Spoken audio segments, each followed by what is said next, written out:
Switching. Let us first understand why we need switching in a computer network. There may be so many devices present in a network. How to make only two devices communicate in a simple network, when there are so many devices? Well, we can connect all the devices either in a mesh topology or a star topology and make them communicate. It works if we have a small network with a limited number of devices.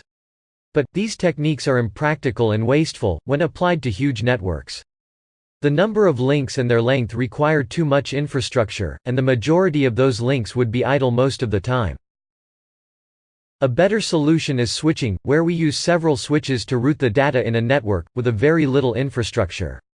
Network with switches is called a switched network. We can see a simple switched network here. Switches are devices that are capable of creating temporary connections between two or more devices linked to the switch. We can use a switch in two ways in a switched network. Some of the switches are used to connect to the end systems, computers or telephones, and some switches are used to connect with other switches for routing.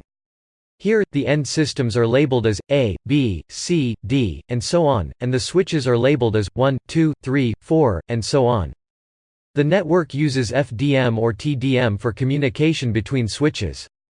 Each switch is connected to multiple links, so the network has multiple paths between a source and destination pair, and that gives reliability for the network. Now, we can define what is switching.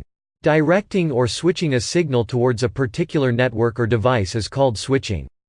Till now, we've seen what is switching and why do we need switching. Now, let us understand how switching is implemented. Three types of switching networks are available: circuit-switched networks, packet-switched networks, and message-switched networks. Packet-switched networks can be further divided into two subcategories: virtual circuit networks and datagram networks. Let's see each of these switching networks in detail. Circuit-switched networks. Circuit switching was originally developed for voice communication in traditional telephone networks, but it is also being used for data transfer nowadays. A circuit-switched network consists of a set of switches connected by physical links. Each link is normally divided into channels using FDM or TDM. However, each connection uses only one dedicated channel on each link, and all the channels from sender to receiver forms a dedicated path. Circuit switching takes place at physical layer. As it was the oldest form of switching, the data transfer in circuit switching is a continuous flow from sender to receiver. No addressing is involved in data transfer as data is not packetized. The switches route the data based on FDM or TDM. If a switch can handle 3 connections at a time, and if a fourth call is made to the switch, the call cannot be connected, as all the resources are reserved for the entire duration of call. In circuit switching, there are 3 steps involved for communication between sender and receiver: setup, data transfer, and disconnection. In the setup phase, to connect any two end systems, a call request signal is sent from sender to receiver, that must be accepted by all the resources along the path, including sender and receiver. And an acknowledgement signal or call accept signal comes back through established path. We have connected the two end systems. Now we have to transfer the data.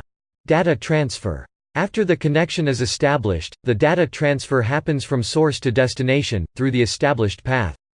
We are done with the setup and data transfer. Now we have to disconnect the connection to release all the resources. Circuit disconnection. After the data transfer, another acknowledgement signal would be sent from the receiver to sender, and the circuit disconnects. We have discussed how communication happens in a circuit-switched networks. Now let's discuss about efficiency, delay and automation. As all the resources are reserved for the entire duration of time, these resources are not available for the other connections, so circuit switching is not as efficient as other two switching techniques. The delay in this network is minimum because of no waiting time, as the connection is already established. In the early days of the telephone, circuit switching happened manually. Automatic circuit switching was invented by a 19th-century Missouri funeral director named Almon Brown Strowger. A public switched telephone network is the best example of a circuit-switched network.